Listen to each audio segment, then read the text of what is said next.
Bonjour à tous, bonsoir aussi à ceux qui regarderont cette vidéo le soir et tout. D'abord, je voudrais remercier tous ceux qui m'ont soutenu lors de ma première vidéo. J'espère que l'audience grandira pour celle-ci et pour les vidéos à venir.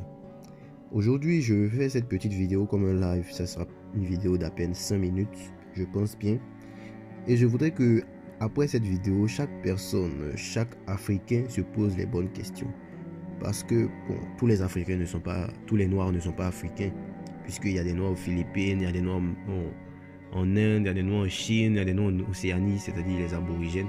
Donc les Noirs, les Africains dont je voudrais parler, c'est ceux qui ne font pas partie de la première vague migratoire qui a peuplé le monde, mais ceux qui ont été comment je peux dire ça, ceux qui ont été déplacés sous l'action humaine, c'est-à-dire à contre-cœur, c'est-à-dire ceux qui sont allés en Martinique, Guadeloupe et autres, et aux États-Unis. Donc, la première question que je voudrais poser à mes amis noirs africains, c'est pourquoi les esclavagistes ne se sont pas contentés seulement de déporter nos ancêtres pour les faire travailler dans des plantations, mais ont tout fait pour les acculturer en les dépossédant de leur patrimoine, de leur force, c'est-à-dire leur tradition, leur culture. Pourquoi ils ont tout fait pour nous déposséder de cela? Et en deuxième question, pourquoi nous les Noirs sommes les seuls peuples sur la terre à se diluer, c'est-à-dire à se diaboliser et en reniant tout ce qui vient de nous?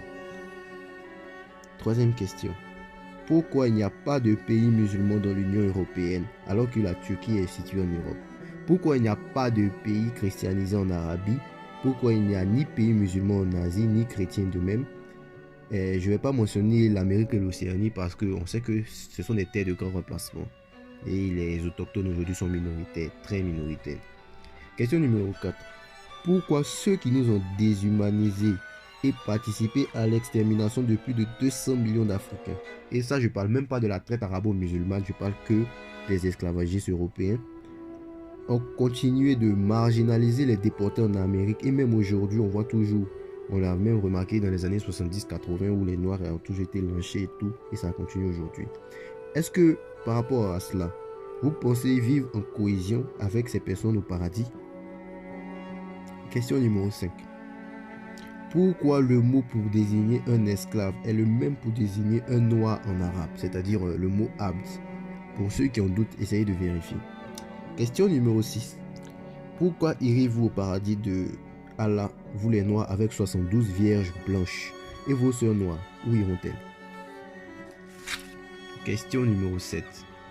Pourquoi eux, c'est-à-dire les occidentaux, les arabes, sont prêts à tuer les autres, c'est-à-dire les autres populations, à financer des guerres un peu partout pour mettre à l'aise leurs semblables, pendant que nous on vit dans l'individualisme d'un supposé salut éternel? Question numéro 8.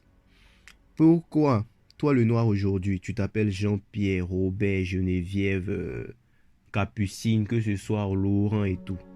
T'as-tu déjà posé cette question? Je ne pense pas. Question numéro 9. Pourquoi toi le nègre, tu aimes la culture des autres, des Européens, des Asiatiques, des Arabes, mais tu ne fais rien pour mettre la tienne en valeur? Qu'est-ce qui fait ça? Qu'est-ce qui te motive à te rejeter? Bon, elle est un peu similaire à une des questions précédentes, mais je pense que ça valait la peine. Question numéro 11. Pourquoi toi, le noir africain, tu es au bas de l'échelle? Partout où tu te trouves dans le monde, tu es toujours au bas de l'échelle. T'es-tu déjà demandé pourquoi? Dernière question. Pourquoi il n'y a aucune journée pour commémorer les victimes de l'esclavage, alors que nos calendriers sont bourrés de fériés occidentaux et arabes? Question.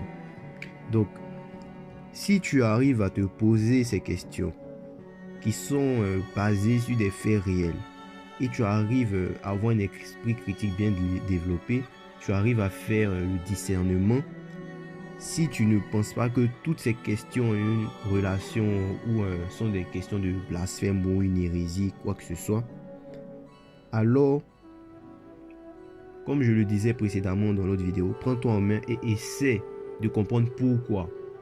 Et si tu arrives à comprendre pourquoi, vraiment, tu ouvriras la porte à beaucoup de choses dans ta vie. Bon, quand je dis dans ta vie, c'est-à-dire que quoi? tu vas essayer de braver cette aliénation mentale qu'on a reçue depuis des siècles et qui se perpétue de génération en génération. Mais toi qui trouveras que ces questions-là comme quelque chose qui dérange, alors on ne peut plus rien faire pour toi.